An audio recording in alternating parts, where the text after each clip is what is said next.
How's it going? Welcome to Sunny Sheets. I'm Carson, and today I'm answering Big Nate's Book Review's essential questions. It's essentially a tag that he wrote where he just wanted to explore some questions about a reader's own essentials. And I thought it'd be fun. I love my book chat videos, but I've been looking to do something different. So here we go. Let's just get straight into it. The only rule that I have is no repeat books to try to keep everything unique.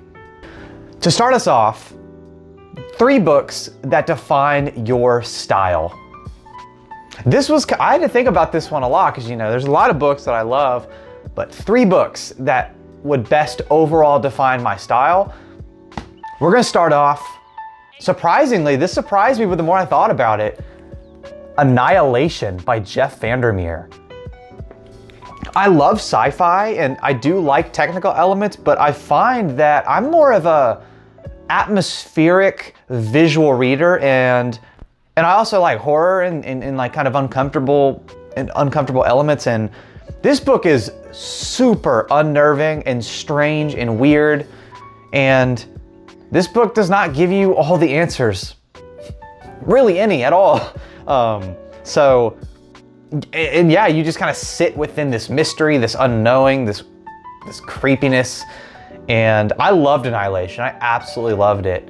And fun enough, that's actually my next series. I just finished the Gunmetal God series, so my next trilogy to finish is the Southern Reach trilogy. So I will be reading Authority next. I couldn't remember the name. So yeah, that's the first book to define my style. Second book to define my style is The Adventures of Amina Al-Sarafi by Shannon Chakraborty. Man, people do not talk about this book enough on BookTube. Like, I can't believe that people don't talk about this book because I absolutely loved it. It's one of my favorite fantasy books. This one is not, there's no deep wisdom, there's no deep introspection and type stuff. It's just fun. This is a super fun book. I love the trope of getting the band back together, getting the crew back together, and that's what this is. It's I think a 40 or a 50-year-old ex-Nakahuda, and she had a pirate crew that she's getting back together for one last job that she's basically blackmailed into doing. And it starts off kind of typical piratey, but it gets super fantasy towards the back half, and this is so fun. I'm really hoping she drops a sequel to this year, because man, I'm banking on that sequel. I want it so bad. Third book to define my style. Snow Crash by Neal Stephenson.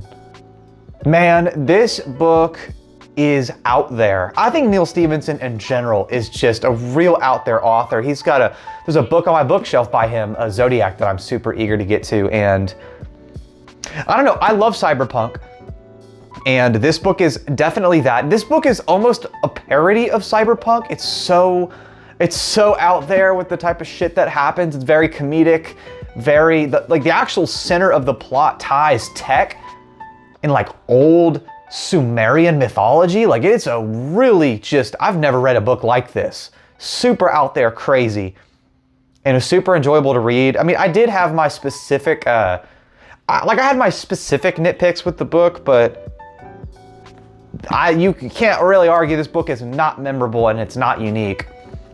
This book has the funniest sentence I've ever read in a book. I don't know why, I find it so funny. The Deliberator's car has enough potential energy packed into its batteries to fire a pound of bacon into the asteroid belt. I don't know. I love Neal Stephenson's writing, and I can't wait to read more by him. So those are the 3 books to define my style. Question number 2. Your favorite classic and contemporary book.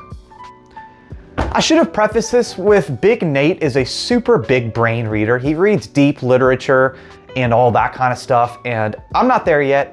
I read whimsical, fun fantasy and atmospheric books. So instead of saying my favorite classic and contemporary book, I'm gonna tell you a classic and a contemporary book I really want to read.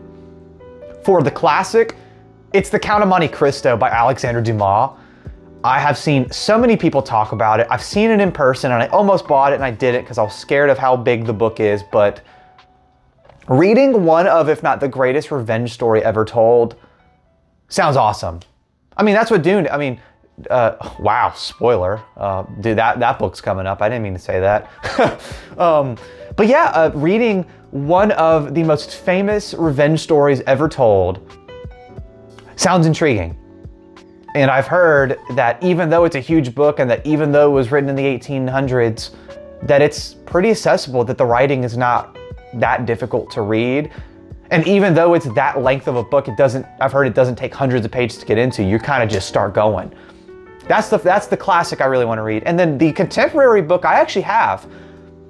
I don't know if this technically counts as contemporary because there is a fantastical element to it, but this is The Curious Kitten at the Cheboneko Kitchen, and this is written by Yuta Takahashi. And from what I know, from what I remember, there's a seaside town outside of Tokyo, and there's a kitchen where, okay, yeah, so there's a kitchen that serves you meals that when you eat one of the meals, I believe in the presence of the cat, you get a reunion with the spirit of a lost loved one. So it sounds this sounds very emotionally deep. And also the cover art is just beautiful. And I haven't read a cozy Japanese book yet. And so, yeah, I just wanted to read something different. So this seems like a nice read. Question 3, favorite book that you have read? I spoiled it already. It's not unique, it's super cliche, but I can't lie, I'm not gonna lie. It's Dune by Frank Herbert. I mean, it really felt like this book was written for me. It contains everything that I want in a story. I love the desert aesthetic, the world building in this book, the Fremen culture and the Bene Gesserit and the whole layout of the whole world of Dune, and lots of bits of wisdom that are dropped within the dialogue amongst all of the characters. There's just so much in this book that I absolutely adored, and I watched the movies first and then I read the book, and the book just blew my mind. I also love the third person omnipotent writing style where you're getting the inner dialogue of every character. Just really adds depth to everyone, and I just love Dune. There's a reason why it has the level of fame that it does. It's not an undeserving fame. It deserves all of the fame that it has, and I love Dune. It is incredible. Question number 4. What is the longest book you've read? By page count, it's actually The Dragon Republic by R.F. Kuang. The Dragon Republic is 654 pages. One thing I don't understand is that the third book, The Burning God, it's like a few centimeters thicker, but it has less pages. And then The Sword of Kaigen is like 30% thicker than this book, but has less pages. Don't let your eyes deceive you. A book may seem bigger than it actually is, or a book may be bigger than it actually is. So yeah, it's Dragon Republic by R.F. Kuang. Question number 5. What is your favorite genre book? And the way that he had answered that question was basically picking a genre and saying what your favorite book from that genre is. So I'm picking sci-fi, and for me, it is The Fall of Hyperion by Dan Simmons. Man, the first 2 Hyperion books absolutely blew me away. The writing, the way that the first book is constructed, the story that it's telling, this war that's going on, and all of the technical aspects of what's happening behind the scenes with the Technocore. I mean, this book just is stunning. And I picked this book. I think the first book was told in a much more creative and well-crafted way with the 7 stories that have different writing styles. But I picked Fall of Hyperion because this is where the climax happens and just where the story like really unfolds. So I mean, yeah, this Fall of Hyperion blew my mind. Incredible. Peak sci-fi for me so far. Question number 6. The book that you most want to read. I love interacting with people's videos, and I've commented this so many times. I am so unbelievably hyped to read The Lions of Al Rassan by Guy Gavriel Kay. It's just a political intrigue war story that I've heard is just so stunningly crafted. I've heard such high praise for Guy Gavriel Kay as an author in general, and I'm just pumped to read this. I'm gonna give an honorable mention to Dune Messiah as well. I just mentioned Dune's my favorite book, and for a long time, even before watching the movies, I knew what Dune was about. I knew roughly what happened. Then I watched the movie, so when I read the book, obviously I knew what was gonna happen. But to this day, I've had no spoilers for Dune Messiah. I actually have no idea what becomes of Paul and the rest of his crew, and I really don't know what happens in the rest of the book. So I've got Dune Messiah up there. I'm gonna be reading that at some point. So that's an honorable mention, but The Lions of Al Rassan is my most hyped book to read. Question number 7, anything but fiction. Just give a book that is not fiction that you have read, that you loved. So in terms of like informative, like nonfiction, I haven't read much. No, you know what? I'm changing my pick. Hold on, I'm changing my pick. I forgot about this book. I had to re-record this video and I had a different book to pick for this, but I'm changing my answer. This is easily the most dense book I have ever attempted to read. I did not finish it, but it is interesting. This is Gödel, Escher, Bach in The Golden Eternal Braid, which at a high level aims to answer the question of what consciousness is.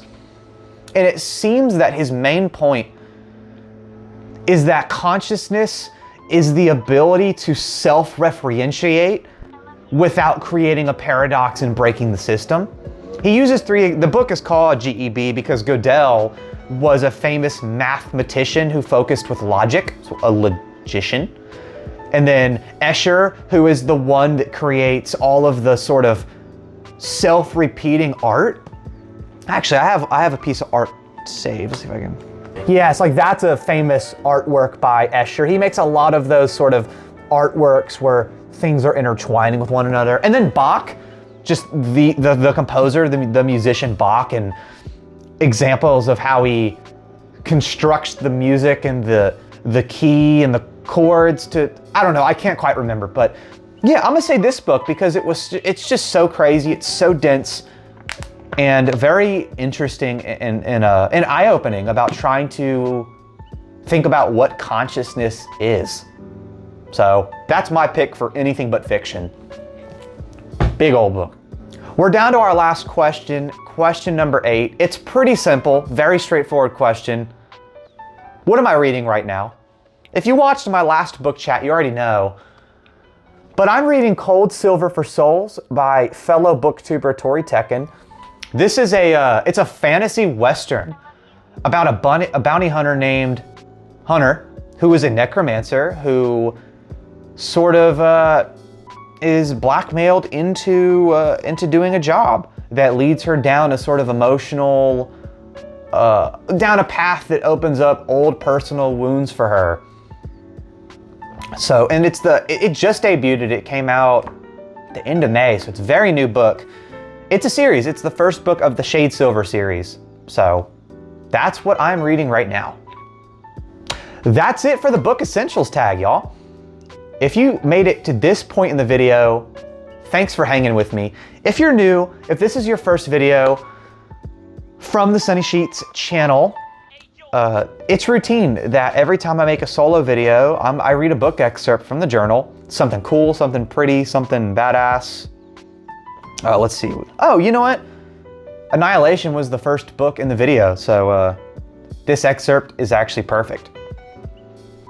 A loamy smell came from the words along with an underlying hint of rotting honey. The miniature forest swayed, almost imperceptibly like seagrass in a gentle ocean current. Annihilation by Jeff Vandermeer. Thanks for hanging with me.